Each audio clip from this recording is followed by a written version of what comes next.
11h. Programa Fora da Curva, jornalismo, crítica e diversidade.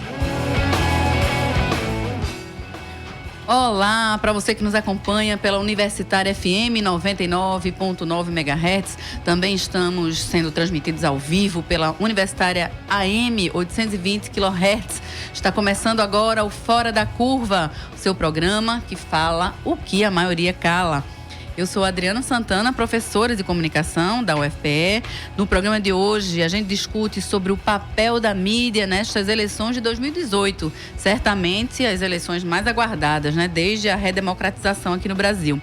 O programa Fora da Curva é feito com a participação de vocês, ao vivo, pelo facebook.com/programa Fora da Curva. Você já pode mandar sua pergunta, seu comentário pelas nossas redes sociais, que a gente comenta aqui na rádio ao vivo, diretamente dos estúdios da Universitária FM. Os estúdios ficam no bairro Santo Amaro, aqui no Recife. Os veículos de comunicação, sejam os mais tradicionais, como televisões, rádios, jornais, sejam as mídias sociais, têm uma participação crucial, uma participação muito importante, sempre foi assim, na vida política, especialmente em período eleitoral aqui no nosso país. Essa participação da mídia vai muito além da simples exposição ou não exposição dos candidatos e das candidatas. A forma como é feita essa exposição, a agenda que é imposta pelos veículos sobre os temas que são mais ou menos relevantes e, particularmente, o que deixa de ser dito, né? A forma como os mídias, como os veículos de comunicação tratam ou deixam de tratar as questões ligadas à política, indicando o que deve ou não ser falado, é muito importante e pode dizer muito até do nosso processo eleitoral e talvez até do resultado. As eleições de 2018 já começaram faz tempo, né? Tanto na grande mídia quanto nas redes sociais. E ainda, gente, que boa parte da população brasileira, pelo menos 50%, não tem um acesso à internet, muita bola também está sendo jogada no Facebook, no Twitter, no Instagram, no WhatsApp. Então, para discutir como é que a mídia tem se comportado, né, como é que tem sido a atuação da mídia em torno das eleições agora deste ano de 2018, já está aqui comigo no estúdio Sheila Borges, que é jornalista, nossa colega, professora de comunicação da UFPE no campus Agreste, com larga experiência em cobertura política aqui no país. Bom dia, Sheila.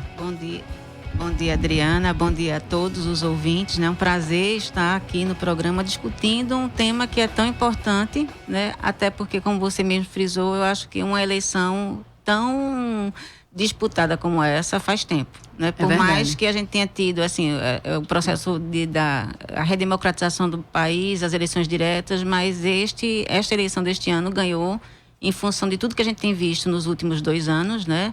Do impeachment da ex-presidente, uma importância histórica fundamental. Verdade. E bem-vinda, né? Obrigada pelo convite.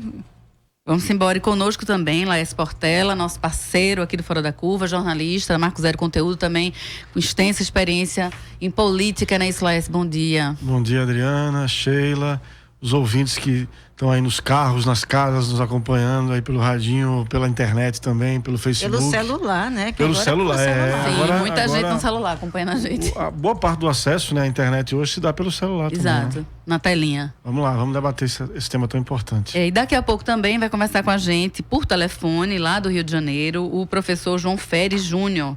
Ele coordena o Manchetômetro, né, que é um site de acompanhamento da cobertura da grande mídia, destacadamente sobre política e economia. Esse site, esse projeto Manchetômetro, é desenvolvido pelo Laboratório de Estudos de Mídia e Esfera Pública da UERJ, né, que é a Universidade do Estado do Rio de Janeiro. Universidade pública também. E daqui a pouco também a gente conversa com as nossas ouvintes, os nossos ouvintes que já estão participando pelas nossas redes sociais, pelo facebook.com/programa Fora da Curva. Eu queria começar a nossa conversa, nosso bate-papo de hoje, né? Na próxima 1 hora a gente vai colocar a mídia e as eleições nessa berlinda. Sheila, eu disse há pouco que você já trabalhou há muito tempo você trabalha com política, né? Seja cobrindo política, seja analisando academicamente política. Eu queria te perguntar uma pergunta de $1 milhão. Vamos ver. E a gente vai, na verdade, é uma pergunta que acaba Se acertar, ganhou $1 milhão. Ganhou $1 milhão. Laércio, E acerta o resultado das divido com eleições. você. Tá bom. Mas acho que norteia o próprio programa, né? A própria ideia de discutir a mídia nas eleições. O que é que a mídia deveria? Qual deveria ser o papel efetivo, real da mídia? Falando num cenário de ética, num cenário de democracia, né? Num cenário em que a mídia, os veículos de comunicação têm um papel importante, muitas vezes até didático, né? Qual deveria realmente ser o papel da mídia nas eleições? E o que é que ela não deveria estar fazendo e tem feito nos últimos tempos, destacadamente agora? Sheila. Bom dia mais uma vez. Eu trabalho com comunicação, né, e política desde a década de 90, tanto junto a já políticos como cobrindo, né? Trabalhei durante 18 anos no Jornal do Comércio, na editoria de política especificamente. Tem uma coluna depois, né? Nessa fase também teve uma coluna, né, que é a coluna do Jornal de Política, e também já tive experiência tanto em rádio, TV e com a vinda da internet, e também a gente tinha um debate que a gente fazia tanto no Twitter como no Facebook e nas redes sociais da empresa que eu trabalhava. Em torno do tema da política.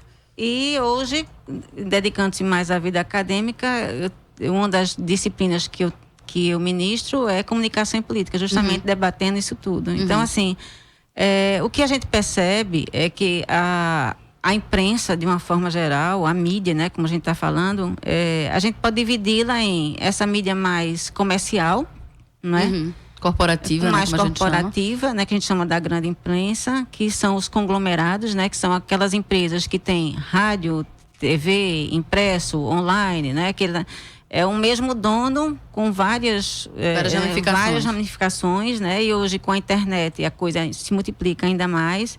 Tem aquela mídia que a gente pode chamar aqui, que é a rádio universitária, por exemplo, que tem essa coisa educativa e pública, que é um percentual ainda menor. Tem a mídia que a gente pode dizer que se chamava recentemente, que é alternativa, independente, que é um marco zero, né, que Laércio também representa aqui. E tem o cidadão, que também se comporta como uma mídia. Sim, né? Com as redes sociais, qualquer um pode ser repórter. Sim. No sentido de definir o que é notícia, que não está mais junto com aqueles valores de notícias tradicionais que a gente tem do nosso campo, né? E compartilhar o WhatsApp é uma ferramenta importante nesse sentido, né? Que todo mundo tem celular, a gente tem mais de um celular, né? Então, assim, eu acho que a mídia, aí você pode fazer essa distinção toda, mas quando a gente fala da mídia corporativa, que é essa que você está perguntando, o que eu acho que deveria acontecer é, primeiro, dar pluralidade, né, de vozes. E o que poderia ocorrer, que eu acho que seria mais ético, é a própria empresa definir e dizer publicamente qual é o candidato ou qual é o projeto político que ele apoia. Como acontece em outros países. Exatamente. De você dizer, olha, apoiamos tal projeto político, mas vamos cobrir todos. Ou seja, jornalismo posicionado, né, Sheila? Que diga que veio. Exatamente. Então, quando você tiver acesso, consumir aquela informação, interagir com aquela empresa, sabe que aquela empresa ela apoia um projeto, porque é o que acontece sem a gente saber. Sem a gente saber. Sem a gente saber oficialmente, né? Exatamente, oficialmente, e dizer, olha, eu apoio esse projeto, mas vou acompanhar todos os candidatos. Então você vai saber o lugar de fala daquela empresa. Eticamente responsável, né? Esse tipo de postura. Exatamente. Então o que a gente percebe é que isso deveria ocorrer de forma muito mais clara. E não ocorre de forma alguma, né, Sheila? Não ocorre de forma alguma. E o que acredito é que, assim, a cobertura, como a gente vai ver com o manchetômetro, né? Eu acompanho o trabalho deles já, inclusive levei Patrícia Bandeira de Mello, que faz parte da equipe de João Félix, com o Laércio para a gente discutir isso lá em Caruaru. Quer dizer, como a mídia pode estabelecer uma hierarquia da notícia, né? Dando espaço mais a uns do que a outros, em função até de quem abre no impresso, quem é que vai abrir o caderno, quem é que vai abrir a página, quem é que vai ter mais destaque. Então, tudo isso vai interferir nessa questão que a gente está colocando aqui. Então, respondendo à sua pergunta, acho que isso deveria ser feito mais claramente e não é feito, no sentido de se posicionar. Acaba sendo escamoteado, escondido mesmo, Exato, né? Acho que esse é um ponto que deveria ser atacado e que a opinião pública deveria pressionar para que, de fato, isso ocorresse. Acho que faria toda a diferença na cobertura. Como é o caso dos veículos de comunicação, destacamento dos jornais, os norte-americanos, né, fazem França, isso, inclusive Europa, quando começa a campanha política, eles fazem um editorial se posicionando, porque quem não sabe, né, o cidadão que não domina os gêneros, né, jornalístico, o editorial é um gênero jornalístico onde a empresa se coloca, isso, é o posicionamento voz, o posicionamento do jornal oficial. Então, o ideal era que as empresas, todas elas, fizessem isso, né? Deixassem as claras, né, as relações. Laércio, eu queria que você contextualizasse a gente, né? Contextualizasse um pouquinho. A gente fala muito do papel das mídias, mas efetivamente na prática, tomando os últimos 10, 15 anos para cá, como é que a imprensa se comportou e chegou, isso é uma pergunta, chegou a modificar o rumo, o resultado eleitoral? A mídia tem ainda essa força toda, Laércio? Tem, eu acho que tem sim. Eu queria, antes de ir para essa pergunta específica, passar rapidamente aqui na primeira que você fez para a Sheila, de qual deveria ser o papel, digamos, idealmente falando, né? Idealisticamente falando aí do papel dessa mídia. Eu vejo assim, primeiro trazer os temas mais relevantes para a sociedade. Eu sei que, veja, falar assim é fácil. As coisas não estão dadas, é preciso de refletir, tem pesquisa, tem tudo mais, mas eu acho que a mídia buscar quais são os temas mais relevantes. Por que eu estou dizendo isso? Porque a gente tem uma cobertura, e o ouvinte e o internauta que está nos ouvindo aí sabe disso. A gente tem, por exemplo, no Brasil, hoje, uma cobertura muito centrada em 2 temas: ajuste fiscal e combate à corrupção. Isso. E alguns outros temas que as pesquisas mostram que são muito importantes para os brasileiros, sequer são agendados pela grande mídia. Por exemplo, Cláudio, eu vou dizer aqui dois casos: o combate à desigualdade, e aí você tem desemprego, aí você tem a distribuição de renda. A desigualdade é um tema importante, foi um tema fundamental no pós-Segunda Guerra, por exemplo, na Europa, né? Que originou parte daquela política de bem-estar social, né? Que o Brasil pulou, né? E a questão da violência urbana, né? Então, desigualdade e violência, por exemplo, são 2 temas. São temas das ruas, estão nas ruas, né? Exatamente. Estão nas pesquisas também. E você tem especialistas, a sociedade civil organizada sobre esses temas, né? Não falta gente para falar sobre isso, né, Léo? Então, assim, veja, não estou dizendo aqui que a gente não precisa discutir equilíbrio fiscal. Acho sim que é um tema relevante, entendeu? É claro que um Estado precisa estar bem organizado do ponto de vista econômico, macroeconômico, para você poder fazer as políticas públicas, mas um debate no nível de, por exemplo, uma candidatura presidencial, a gente não pode discutir apenas equilíbrio fiscal e combate à corrupção. Porque se você discute equilíbrio fiscal ignorando desigualdade e violência, a discussão fica muito instrumentalizada ali e pouco próxima do dia a dia, do cotidiano real, do cidadão, exatamente, do leitor, né? Sim. O outro é a contextualização histórica. Quer dizer, os candidatos não surgiram naquela eleição. Eles têm história. Eles já votaram como eram parlamentares, já migraram de um partido para o outro. Os partidos também têm história. Então a contextualização é um elemento muito importante no jornalismo, que muitas vezes a gente vê que ela é meio que ignorada. Verdade. A outra coisa, as alianças e seus reflexos, né? Quais são os reflexos das alianças políticas? Hoje o jornalismo cobre, do ponto de vista especialmente do que aquilo significa do ponto de fundo partidário, do ponto de vista de tempo de TV, e do ponto de vista da governabilidade, e do ponto de vista das propostas que um grupo político, quando se junta ao outro, traz, né? E as propostas e seus efeitos. Os candidatos se posicionam politicamente. O jornalismo político, ele tem medo de se posicionar. Então ele meio que deixa de fazer o seu trabalho de cobertura e de mostrar... Cobertura crítica, né? Cobertura crítica, mostrando o que aquelas propostas efetivamente vão dar, porque acredito que se o fizer, vai estar se posicionando politicamente. E aí eu queria, muito en passant, citar o caso de Trump, da eleição de Trump. Houve uma meia-culpa da mídia americana depois, e eu até li alguns autores que criticavam esse meia-culpa. Qual era a meia-culpa? Demos muito espaço para Trump. Tudo que Trump falava, de certa forma, o debate eleitoral encaminhou muito. Foi mais ou menos o que aconteceu, Lécio, desculpa me interromper rapidinho, com a questão da ditadura. Quer dizer, muitos, né, as grandes empresas apoiaram a ditadura. Fizeram a meia-culpa depois. 2 décadas depois fizeram a meia-culpa. Quer dizer, uma coisa... no caso da Globo, quase 40 anos depois, né? Sim, mais de 2 décadas. Estamos esperando meia-culpa pelo apoio ao golpe, né? Vamos ver se eles vão fazer. E no caso de Trump, quer dizer, alguns outros jornalistas americanos disseram que o grande problema não foi a ampla cobertura a Trump. Foi justamente não ter levado para o público americano o que as propostas que Trump estava apresentando ali significariam na vida real do cidadão. Porque tem essa pureza, assim, não. Se a gente entrar nesse nível, a gente vai estar se posicionando. Mas aí você deixa de dar uma informação muito importante pro seu público. Ele acaba sendo irresponsável. Mas quando você não se posiciona, você está se posicionando. Claro, sem dúvida. Tem uma questão que assim, uma coisa só para completar o que você está falando, que é extremamente importante.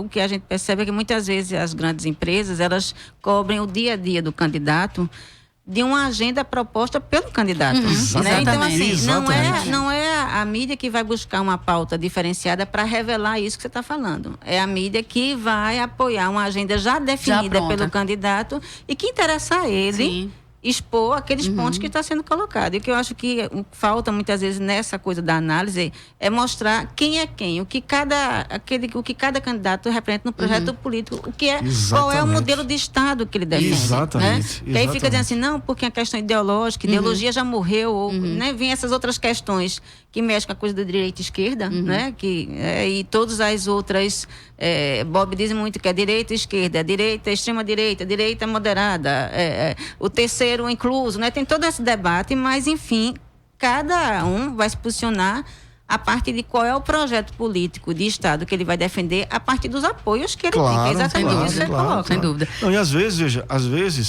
os candidatos fazem algumas proposições que a gente sabe que as alianças políticas que ele construiu para a candidatura não vão fazer aquelas propostas caminharem. E é um papel do jornalismo apontar isso. Sem dúvida. Né? Refletir, apontar isso. Essa coisa essa certa neutralidade, como se pudesse existir neutralidade na política, acaba deixando o ímpeto que é do jornalismo, de investigar, de mostrar, de discutir os temas mais relevantes em segundo plano. E a gente passa a fazer aquilo que não sei se o ouvinte já ouviu essa expressão, que é o jornalismo declaratório. O jornalista vai lá, ouve o que um candidato diz, vai na outra porta do candidato, ouve o que ele repercute na declaração e pronto. E assim vai. Essa neutralidade, minha gente, acaba levando a algo gravíssimo dentro da comunicação, que é a omissão.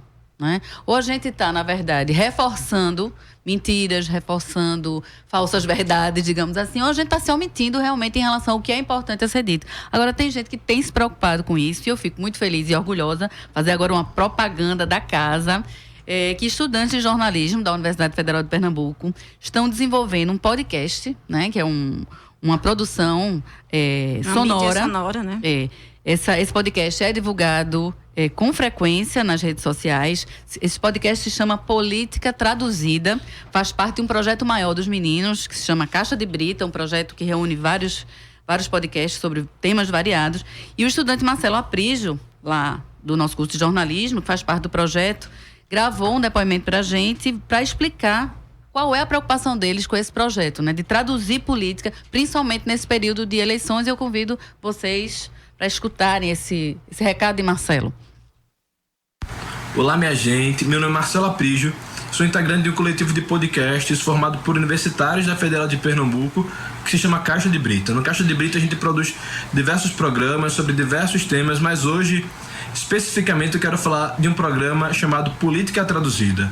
Política Traduzida, obviamente, a gente fala de política como o próprio nome sugere, mas a gente fala de uma política de uma forma diferente, de uma forma que a política não pareça distante, de uma forma que a política se torne acessível à população, de um jeito não tão sério, não tão formal, como faz a grande mídia, que acaba ficando presa a esses aspectos. Não, a gente quer, como eu já disse, trazer acessibilidade para a política, e por isso que nós estamos num podcast, porque nós acreditamos que o podcast, por ser algo tão acessível, que alguém pode escutar no smartphone, com conexão à internet, Wi-Fi, ou até mesmo baixar quando tiver com Wi-Fi no ônibus, sem internet mesmo escutar. A gente acredita que as pessoas podem escutar, podem ouvir, podem se inteirar dos assuntos políticos em qualquer momento, em qualquer lugar, onde quer que estejam. Por isso a gente acha necessário falar de política. O que nos move é basicamente isso, o amor pela política, a necessidade de falar de política, a falta de representatividade que a gente encontra na grande mídia, onde, como eu já disse, ela fica presa, tornando a política tão distante das pessoas, tão distante do nosso dia a dia, sabendo que ela está presente todos os dias do nosso dia a dia, todos os momentos da nossa vida. Então, a gente entende essa necessidade de falar de política. A gente também tem um olhar especial para as redes sociais, olhar ali que a gente faz cobertura. Agora fizemos cobertura dos debates presidenciais que já tiveram pelo Twitter, pelo Instagram, e tivemos uma receptividade muito grande. Nós crescemos muito agora com com esses debates, e aí a gente vê a necessidade e a importância de fazer esse trabalho quando isso acontece. Então é isso. Convido vocês também a curtirem, a seguirem o Caixa de Brita nas redes sociais. No Twitter é @CaixaBrita. Segue lá a gente e descobre nossas outras redes. É isso, valeu. Um abraço para vocês. Olha aí, obrigada, Marcelo. Escutamos Marcelo Aprígio, aluno de jornalismo da UFPE, que desenvolve, dentro do projeto Caixa de Brita, um podcast, junto com outros colegas, Política Traduzida. Marcelo falava, né, nesse depoimento dele, que o objetivo é tentar tornar a política mais próxima às pessoas, Sheila, menos distante.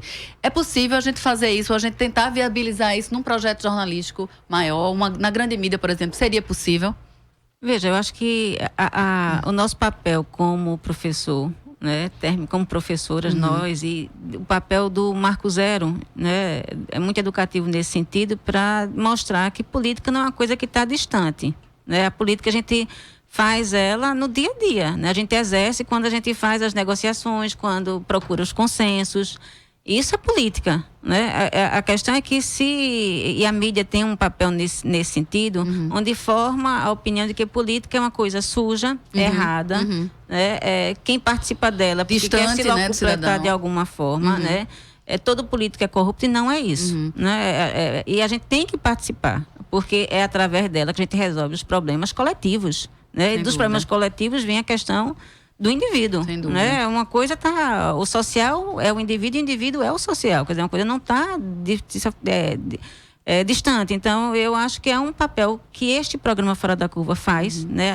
Ao colocar essa questão.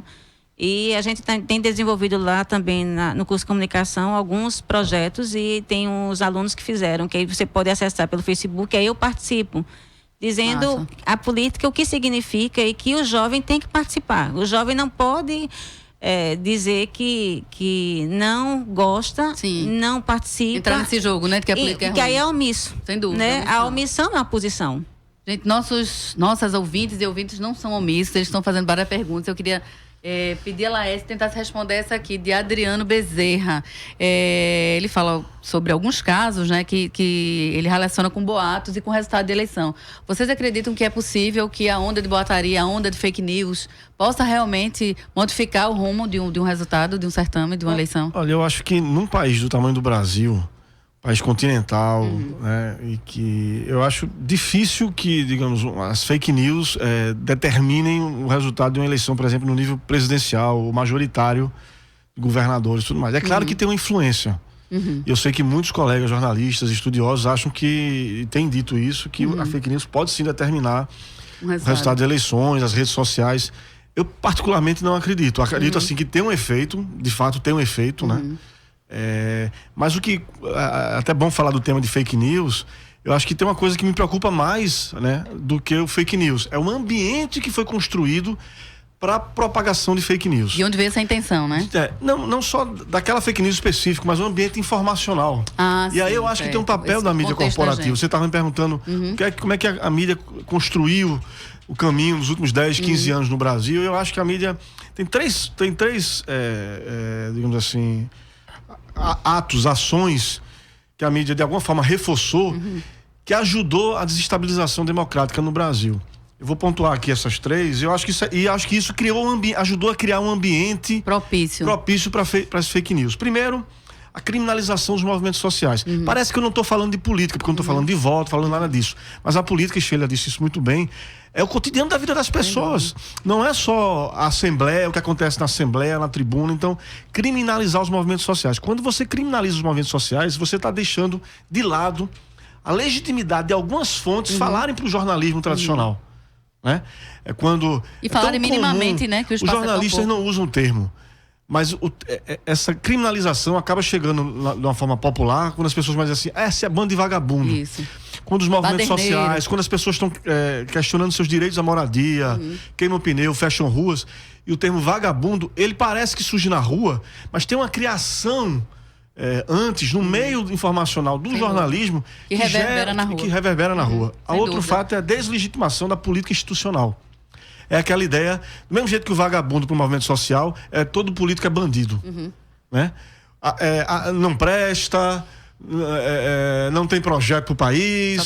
Só quer se aproveitar. esse ambiente foi criado também pela cobertura da mídia corporativa. E o terceiro que eu gosto de dizer é que você desvaloriza tudo que é público e valoriza o que é privado. Mas eu acho que, desculpe, nesse sentido, essa coisa do conceito de corrupção, ela está muito ligada a isso. Parece que corrupção é só serviço público, isso, né? Ou só Quer dizer, político.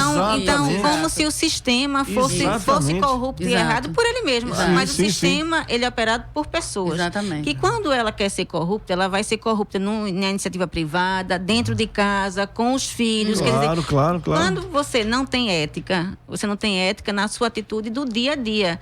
Tanto você vê, assim, às vezes, estacionamento reservado para pessoas com deficiência e idosos. Eu vejo, e você viu, acho que todo mundo já viu, pessoas que não estão dentro dessa categoria, mas colocam lá o carro, porque rapidinho vai resolver. Então, assim, são essas questões do dia a dia. Pequenas, grandes corrupções diárias, né? Exatamente, é daí que sai. E a gente acaba valorizando, a mídia faz uma cobertura que valoriza tudo que é privado e desvaloriza o que é público. Exato. Quando você deslegitima criminaliza movimentos sociais, deslegitima a política institucional e desvaloriza o que é público, né, em favor do que é privado, você cria um ambiente, e junho de 2013 aguçou isso, um ambiente propício ao autoritarismo, ao não entender, a não respeitar a política, nem a política que se faz na rua, nem a política que se faz dentro do Congresso Nacional ou dos partidos, né, e vira terra de ninguém. Eu acho que o fenômeno Bolsonaro, o autoritarismo, o fenômeno MBL, todo esse fenômeno, ele nasce a partir, ou ele se amplifica a partir da cobertura da mídia. Né? Vamos lembrar, gente, que as TVs, que são concessionárias públicas, né? Elas convocaram para a rua, num certo momento, as rádios convocaram para a rua os grupos que apoiaram o impeachment da Dilma. A gente tem cegaram, não fizeram a crítica quando houve violência na rua. Na verdade, na véspera da maior violência que a polícia de São Paulo praticou nas ruas, os editoriais de Estadão, Globo e Folha pediam polícia e pediam fim da baderna. Quando os próprios jornalistas desses veículos foram atingidos, houve uma reversão na posição dos jornais. Mas o discurso, me chocava muito ver agressões, pessoas com camisa vermelha, com bandeiras partidárias de diversas frentes serem agredidas nas ruas, e a gente não vê uma posição firme contrária dos grandes veículos. Essa cobertura alimentou o conservadorismo, não é um movimento só social. A gente diz assim, não, mas muita gente de direita não tinha coragem de dizer que era de direita, se posicionar homofobicamente, contra grupos minoritários, mas isso, as pessoas se sentiram à vontade para fazer isso quando viram parte importante da mídia corporativa fazer isso. No mesmo discurso, né? E vamos para finalizar, Adriana, as fake news não surgiram só no WhatsApp, no Facebook, né? Vamos combinar quantas capas da revista Veja, nós temos fake news desde o mundo é mundo, né? Se cria um conceito, né, a partir dessa coisa da pós-verdade, né? Mas boato, as notícias falsas, elas sempre mais velho que o mundo, né? Presente. Gente, daqui a pouco a gente vai chamar o intervalo, mas antes eu queria chamar nosso produtor, estudante de jornalismo, Fábson Gabriel. A gente estava falando sobre a participação da mídia e destacadamente a participação da nova mídia, né, da internet, nos rumos eleitorais, e Fábson tem um recado aqui para dar pra gente. Diga aí, Fábson, o que é que você levantou de informação? Então, as diversas plataformas da internet assumem hoje um papel importante para o compartilhamento de conteúdos nas mídias sociais.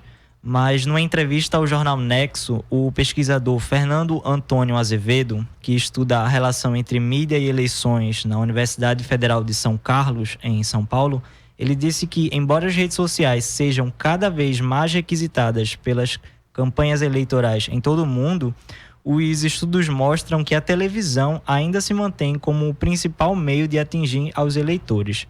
E, segundo a pesquisa brasileira de mídia de 2016, a TV é o meio de comunicação de maior utilização para as pessoas se informarem aqui no Brasil. Praticamente 9 de cada 10 entrevistados fizeram menção à televisão como o veículo preferido para obter informações. Foram realizadas 15.050 entrevistas em 740 municípios de todo o país. A margem de erro foi de 1% percentual para mais ou para menos sobre os resultados encontrados no total da amostra, assumindo um nível de confiança de 95%. É isso, obrigado. Obrigada, Fábson. Olha aí, Fábson está relatando descobertas de uma pesquisa robusta, né? Uma pesquisa grande, que foi feita pela Universidade Federal de São Carlos, que aponta a televisão ainda como grande veículo para onde as pessoas migram, né, para se informar sobre política e eleições. A gente vai para um intervalo bem rápido aqui pela nossa Universitária FM. Daqui a pouco a gente retorna. Programa Fora da Curva. Análise crítica de assuntos do interesse público.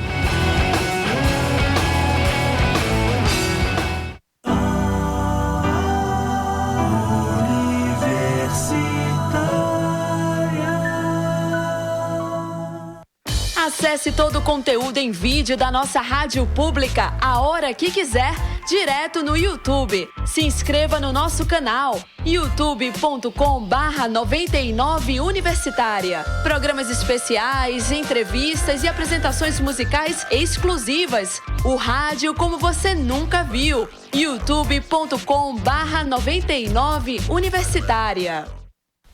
Oi, vó, qual é a boa? Tô mandando um áudio pra sua prima explicando como votar. Também tô precisando aprender. Então agora vou mandar pra você. Oi, meu netinho lindo. Nestas eleições, o primeiro voto é para deputado federal. Tecle os 4 dígitos e aperte confirma. Aí deputado estadual ou distrital, 5 dígitos e confirma. Depois senadores, 3 dígitos e confirma. Faça 2 vezes, vamos eleger 2 candidatos. Governador são 2 dígitos e confirma. E presidente também são 2 dígitos e confirma. A votação é das 8 às 17 horas. O primeiro turno é dia 7 de outubro e o segundo dia 28 de outubro. Não se esqueça de levar um documento oficial com foto e seu título de eleitor. Ou só o e-título no celular se você tiver biometria. Pronto. Você é a melhor, vó. Calma aí, você não vai embora sem tirar uma selfie comigo. Justiça Eleitoral. Coquetel Molotov, seu programa de lançamentos, entrevistas e novidades da cena independente. De segunda a quinta, das 3 às 4 da tarde. E aos sábados, nossos melhores momentos da semana, no mesmo horário, das 2 horas às 4 horas. Aqui mesmo, na Rádio Universitária FM 99,9.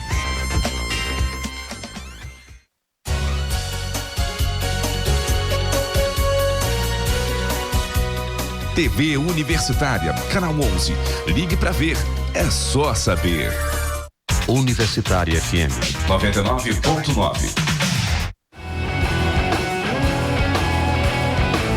Fora da Curva. Jornalismo analítico na Rádio Universitária, a nossa rádio pública.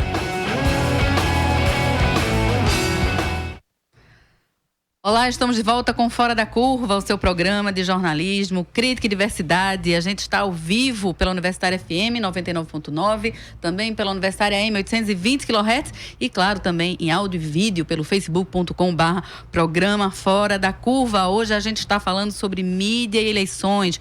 Aqui comigo, a professora Sheila Borges, da Universidade Federal de Pernambuco, jornalista Lécio Portela, da Marco Zero Conteúdo. Continuem participando pelo facebook.com/programa Fora da Curva. No intervalo, é bom que no intervalo a gente levanta informação. No intervalo, Sheila lembrava da importância da cobertura midiática para além do Congresso Nacional, para além da disputa presidencial, para essa cobertura política mais próxima ainda dos cidadãos e cidadãs, não é isso, Sheila? Porque assim, a pergunta do programa hoje é qual o papel da mídia nestas eleições, né? Eu acho que esse papel ele tem que ser construído no dia a dia, não é especificamente na campanha. Isso. Que em você tem em períodos específicos, né? Mas, por exemplo, quando aí eu converso com o Laércio aqui, faço bate-bola com ele, porque fomos repórteres de política juntos na mesma época, né?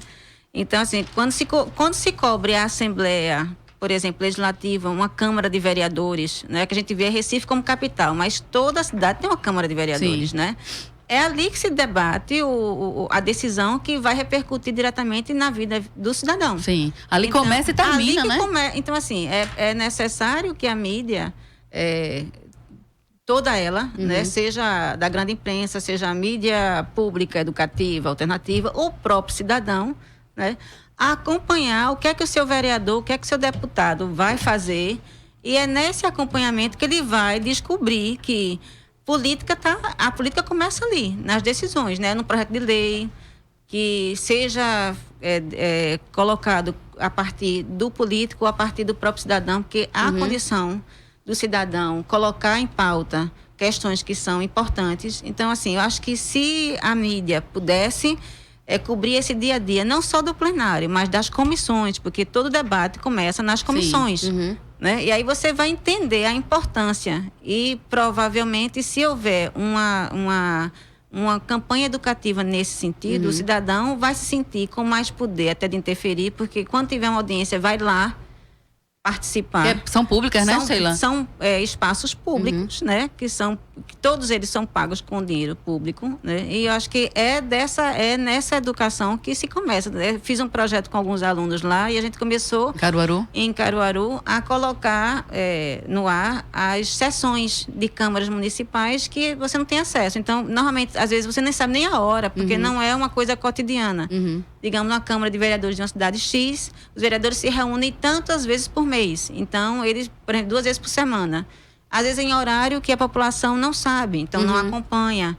Então, se você dá acesso a essa informação e diz que determinados debates vão interferir e dali vai vir lei, o cidadão, ele vai se engajando. Mas é isso, né, Laércio? Não é só o que já seria muito, né? Divulgar o que acontece nas câmaras de vereadores, mas é também divulgar contextualizando, né? Informando realmente o cidadão se tal projeto é viável ou não é, historicizar, contextualizar esse projeto, né? Tem uma coisa da cobertura das assembleias e das câmaras que fica muito evidente, assim, o jornalismo, como a gente conhece, tradicional, ele não gosta de processo, ele gosta de fato, de evento. Então, assim, todo aquele processo, inclusive a gente divide a cobertura jornalística em caixinhas, né?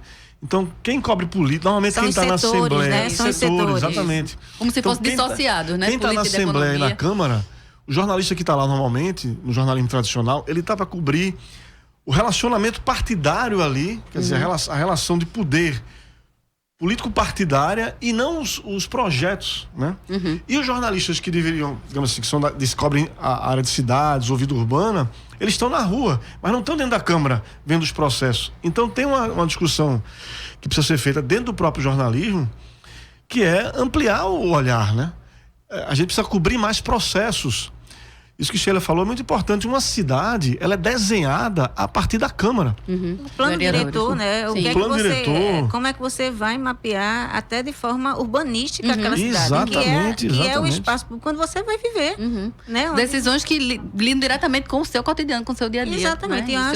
Eu acho que a imprensa, ela deveria dar uma importância maior. Até porque... real importância, veja, né? Quando eu e Laércio, a gente não é tão velho assim, mas quando a gente descobriu, não tinha internet. Então era tudo mato, como se diz, era tudo mato quando a gente chegou. Não tinha internet, então você esperava o que saía na edição do dia seguinte. Isso, hoje a coisa é TR, que é tempo real. Isso. Então, para poder a imprensa competir com esse TR que cada um faz, qualquer cidadão pode chegar lá, filmar, fotografar, né, e tal, o debate... é se aprofundar nisso, porque eu acho que esse é o papel, é de aprofundar as questões que às vezes de forma superficial são abordadas na internet pelo cidadão. Às vezes aquele cidadão não tem conhecimento, informação para aprofundar, e a imprensa cabe a ela, né? É por isso que a gente está na sala de aula para estimular os alunos e participar dessa formação crítica, dizer, olha, isso acontece por isso, por aquilo, quer dizer, aprofundar o fato, não é só objetivamente você dizer o que foi decidido. Eu vou aproveitar esse teu gancho, Sheila, que a gente está falando sobre esse papel que a imprensa deveria ter sobre aprofundamento de questão.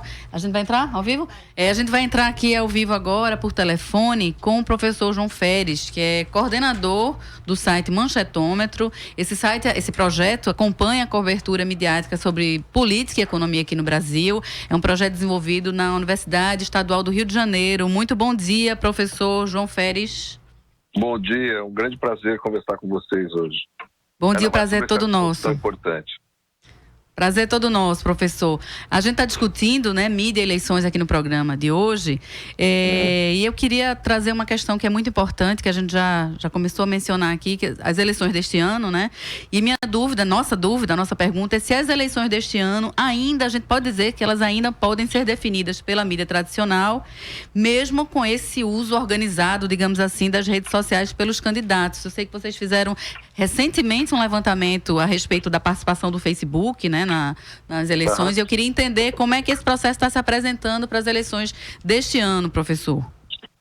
Então, é o seguinte, veja bem, eu acho que quando a gente pensa a eleição, a gente precisa pensar a eleição como o que eu chamo de um evento como comunicacional.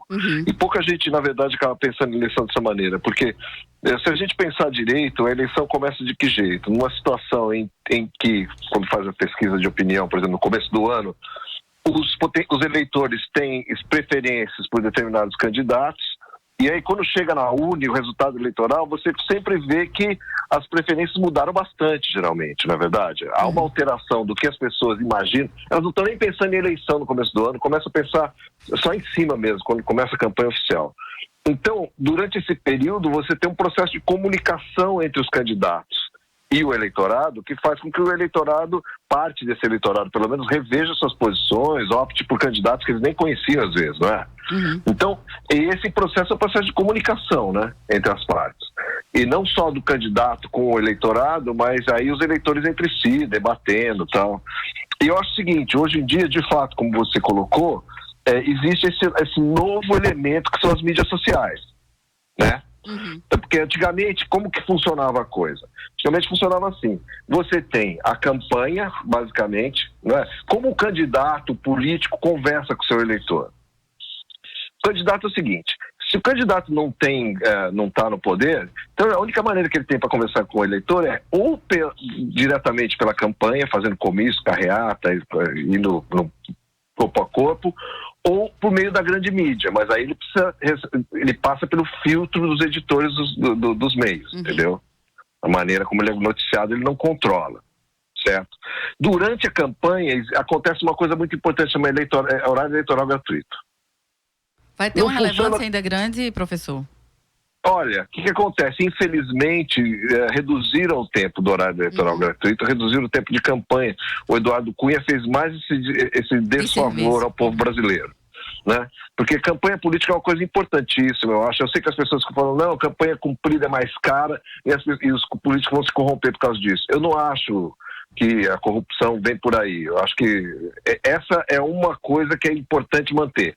Ou seja, uma campanha mais cumprida do que a gente tem hoje em dia, deixar do jeito que estava antes. Porque durante a campanha as pessoas finalmente discutem os problemas do país, discussão sobre a nossa vida coletiva, isso é muito importante. Fora isso, as pessoas não pensam nisso, o eleitor, entendeu? Então, para a democracia é muito importante a campanha. E o horário eleitoral gratuito também é muito importante, porque, de fato, é a única oportunidade que os políticos têm de se comunicar com a massa de eleitores sem passar pelo crivo da grande mídia. Falando em grande mídia, professor, perdão, lhe interromper. Como é que vocês têm avaliado, como é que o laboratório, o Manchetômetro, tem avaliado a cobertura dos candidatos em relação à equivalência, em relação ao espaço dado aos candidatos e candidatas, inclusive em relação a notícias positivas e negativas? A gente sabe que sempre há um descompasso. A imprensa escolheu algum candidato ou candidata da vez este ano? O que acontece? Infelizmente, a grande mídia brasileira, como o Manchetômetro tem mostrado, e outras pessoas, outros acadêmicos mostraram antes da gente, a grande mídia brasileira tem um comportamento péssimo durante as eleições, tenta manipular o resultado eleitoral, faz uma cobertura muito desequilibrada dos candidatos, né? Dessa vez, a impressão que eu tenho, inclusive eu estava refletindo isso no último texto que eu publiquei, está ali na página do Manchetômetro, inclusive, esse texto. Me parece que a grande mídia ainda não escolheu o candidato, né? Está ensaiando ainda. Está usando como balão de ensaio. Ela já escolheu há muito tempo quem ela quer destruir, quem não quer, né? Quem ela quer atacar, que é o PT. Né? Agora, o que acontece? O PT é a centro-esquerda em geral, né? As forças políticas que não fecham com o projeto neoliberal. Né? O que acontece? Mas a gente tem um problema nessa eleição que é o seguinte, né? A grande mídia tradicionalmente apoiou candidatos do PSDB, da centro-direita. Só que o candidato do PSDB dessa vez, o Geraldo Alckmin, está muito fraco nas pesquisas. E apesar de ele ter conseguido ajuntar em torno dele uma coalizão partidária muito forte, né? Ele não está decolando. Então, como a eleição está muito curta, ou seja, vai ter pouco tempo de horário eleitoral, você vê que uma coisa acaba estragando a outra. Pelo menos na perspectiva da centro-direita. Eles não vão ter muito tempo. O Geraldo Alckmin, claro, na divisão do tempo de TV, ele tem uma quantidade imensa, 6 minutos parece, né? Só que vai ter poucos dias de campanha. E ele não chegou a passar para 2 dígitos, então ele vai começar de 4%, é muito pouco o piso, né? Então tem uma grande chance dele não ir para o segundo turno. Ainda que ele vai ter uma máquina enorme fazendo campanha para ele e tudo mais. E aí sobra quem? Bolsonaro, que é um candidato da extrema-direita, para quem a mídia tem mostrado uma certa antipatia. Porque eu acho que eles não confiam no Bolsonaro para levar à frente o projeto neoliberal de diminuição dos direitos trabalhistas, essas coisas, entendeu? Privatizações.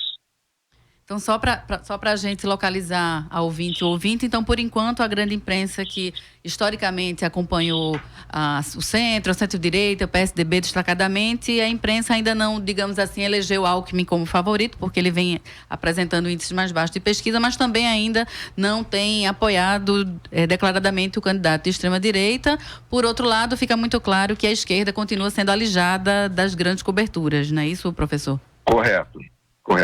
Na verdade, quando você pega uma coisa, no último artigo que eu publiquei, eu mostrei isso ao final dele. Se você pegar, que a gente estuda na base do Manchetômetro, a gente tem as capas dos 3 jornais, Folha de São Paulo, Estado e Um Globo, e as páginas de opinião e o conteúdo inteiro do Jornal Nacional, né? Então tem isso lá.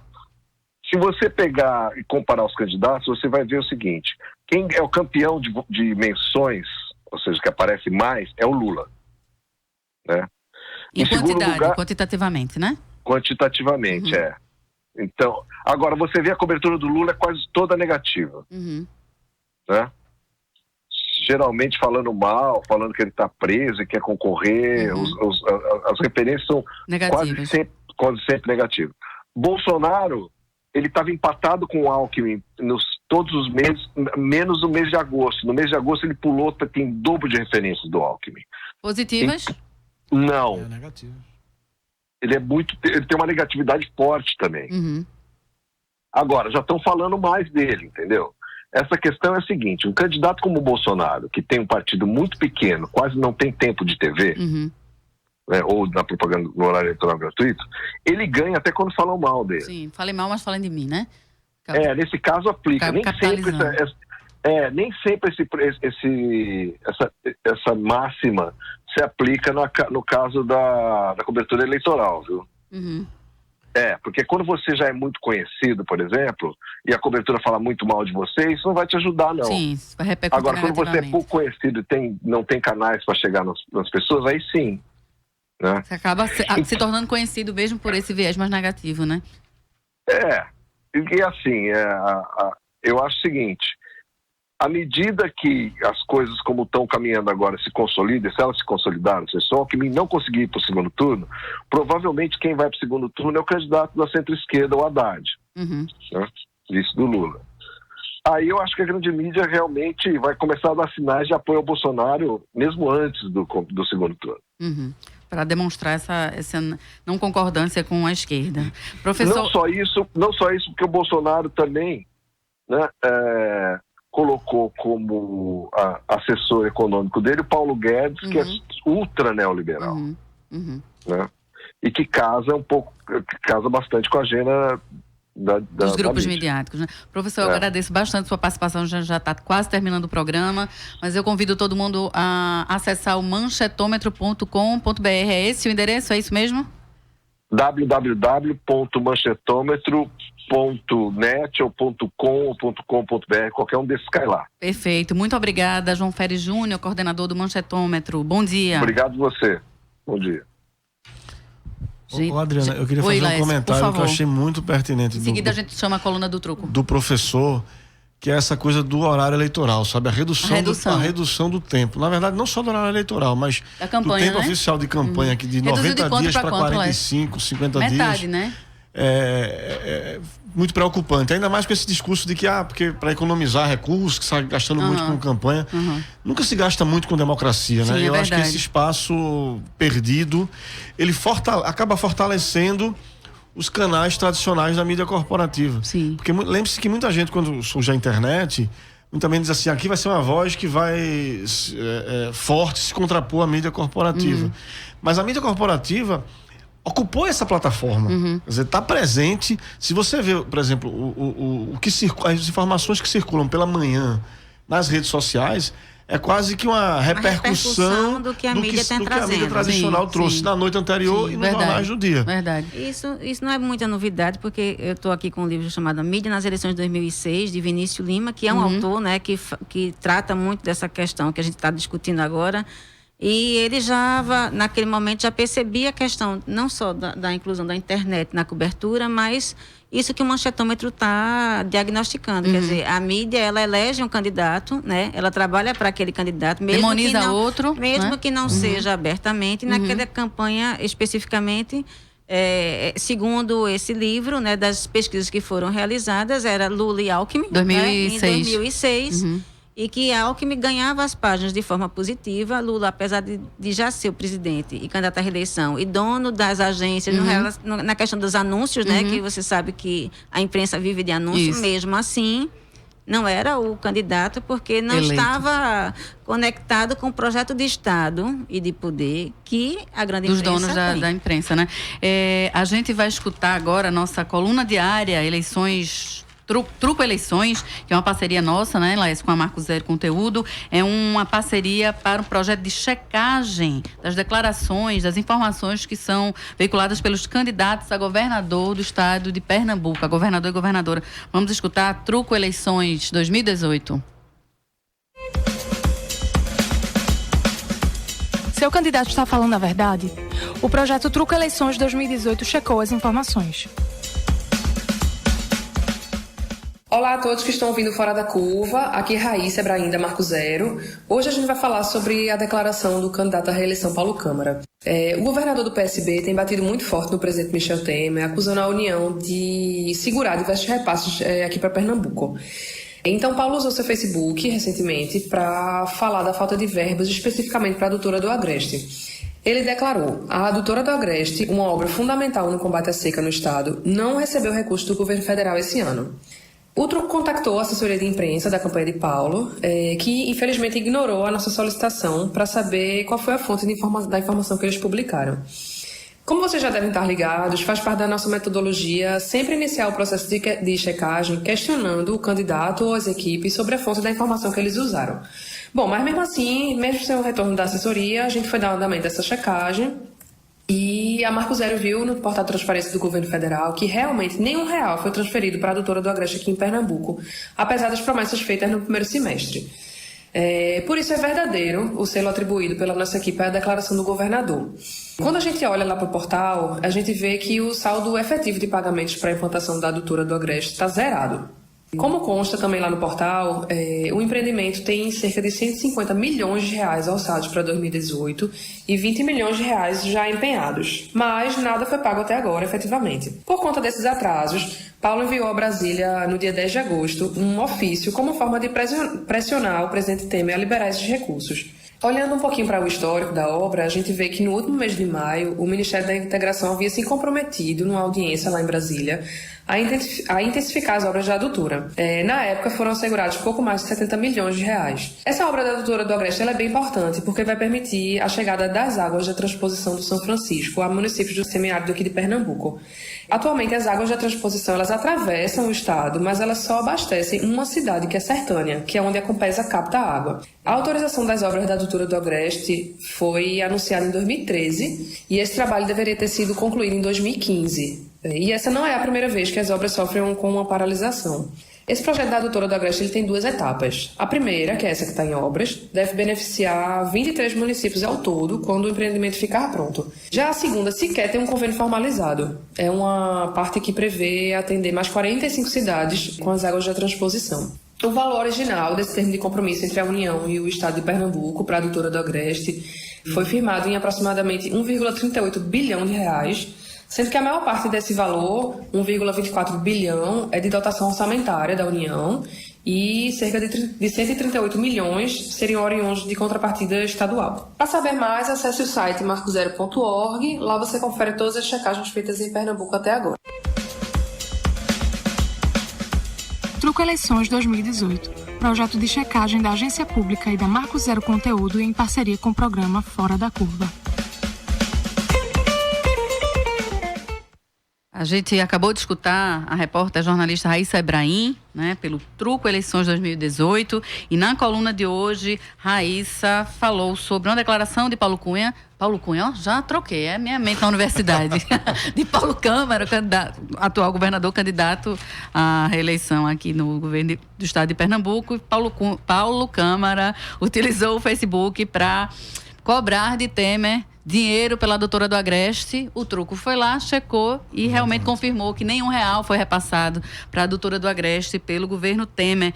Esse processo de checagem é tão importante e a mídia tradicional não tem feito isso, né, gente? Principalmente em termos políticos, em termos econômicos, a gente não vê. A gente vê, como você falou, a imprensa gosta do fato, né? Mas o processo até chegar a esse resultado a gente tem visto pouco, né? Mas assim, de certa forma, a checagem vai tomando mais corpo, né? Vai crescendo, assim, os veículos nacionais vão adotando. Contratando até agências, né, de checagem. Agências de checagem, né? E começou muito pela mídia independente e hoje os grandes veículos também já adotaram. Eu acho que ela é um elemento importante no jornalismo, mas ele não pode ser o único, né? Porque... Checagem sem contextualização não é nada, né? Exatamente. É aquilo que a gente falou no começo do programa. Tem que contextualizar. Ele é trazer... Ver se o candidato está falando, mentindo, descontextualizando, é importante. Mas o jornalismo político, o jornalismo da cobertura de eleição tem que ser muito maior do que isso. Ver as propostas, as análises. Eu acho que tem um processo importante. O Truco, a gente está nesse projeto, porque a gente acredita muito nesse projeto. Mas eu acho que, por exemplo, é muito importante quais são as frases que vão ser checadas. Tem que ser informações realmente relevantes para o debate. A gente vê alguns projetos que às vezes você quer fazer uma pegadinha no candidato, entendeu? Ou você busca uma informação muito complexa que um candidato falou e uma outra irrelevante de outro candidato. Então acho que tem que ter muito discernimento. Sem dúvida. Fact-checking, ou checagem por checagem, não é uma solução para o jornalismo. Eu acho, inclusive, que a gente vive um certo modismo, digamos assim, que depois vai encontrar um outro caminho aí. Mas é um projeto muito importante e a gente está nele em parceria com a agência pública, fazendo a checagem dos candidatos aqui em Pernambuco. E a gente está veiculando segunda a sexta aqui pelo Fora da Curva. Sheila Borges, professora, a gente está quase terminando e eu queria fazer outra pergunta de $1 milhão. Comecei com $1 milhão, vou terminar com $1 milhão. Já são 2 milhões em jogo aí. Vai jogar, vamos jantar. Para a eleitora, para o eleitor que se encontra ainda perdido sobre onde buscar informação. E é engraçado, né? Porque na era da informação, muitas vezes a gente se vê desinformado pelo excesso. Qual o caminho? Bem rapidinho, Sheila. Eu acho que e a mídia corporativa, saber o que é que está sendo debatido lá é importante. A gente não pode relegar, apesar de criticar, assistir os debates, né? Assistir criticamente, para ter uma análise e não só em um local, se puder em outros, em vários, né? Ver justamente essas mídias mais, que eu chamo assim, alternativas, independentes em termos, porque todo mundo tem seus interesses, né? Todos. A diferença é mostrar esse interesse e deixar claro. E assim, buscar isso e no site também dos candidatos, sabe? Assim, é importante. O que é que o programa deles, tentar conhecer quem veio de onde, porque hoje está com fulano, mas onde estava com cicrano. Entender as alianças. Né? Entender as alianças e procurar também como manchetômetro, o Marco Zero, né? Sites que possam dar essa informação e tirar dúvidas, né? Eu acho que e assistir a campanha, eu acho muito importante. Sim, assistir os debates. João fez, os debates e o programa eleitoral gratuito. É importante assistir também. Fora da informação não há salvação na democracia, né? A gente tem que se informar. Nenhuma. Muito obrigada, Laís Portela, da Marco Zeros, professora Sheila Borges. Obrigada pelo convite. Uma hora é pouco, viu? Sim, vamos crescer mais. Uma hora é pouco. Começou com 30, foi para 40 minutos. Daqui a pouco a gente tá a tarde toda aqui, amanhã toda. Vamos ocupar a rádio. Mas daqui a pouco vocês estão conosco nas redes sociais também para estender essa hora. Bom, Fora da Curva de hoje vai terminando agora. A gente tem reprise às 9h pela Universitária FM, também pela Universitária AM. Hoje a gente teve a produção de Débora Rodrigues, Nath Sonati, Fabson Gabriel. Muito obrigada. Nas redes sociais também Ana Lídia, Ana Sofia, eu na apresentação. E o Fora da Curva não para. Amanhã você fica com a apresentação de Manina Guiar, produção luxuosa da professora Ana Veloso, com um tema igualmente relevante: quais são os direitos dos refugiados. Boa semana para vocês e coragem, que a terra está rodando. Simbora. O programa Fora da Curva é uma realização do Departamento de Comunicação Social com o apoio do Departamento de Sociologia e do Núcleo de Rádio e TV Universitárias. Parceria com o Marco Zero Conteúdo, Centro das Mulheres do Cabo, SOS Corpo, Centro Sabiá, Terral Coletivo de Comunicação, Centro de Cultura Luiz Freire. Esse programa fica disponível em nossa página do Facebook e no canal do YouTube. Acompanhe as nossas redes sociais, porque nós também divulgamos por lá muita informação que você não vê por aí. A música tema deste programa foi composta pela banda Diablo Motor. Programa Fora da Curva. A gente fala o que a maioria cala.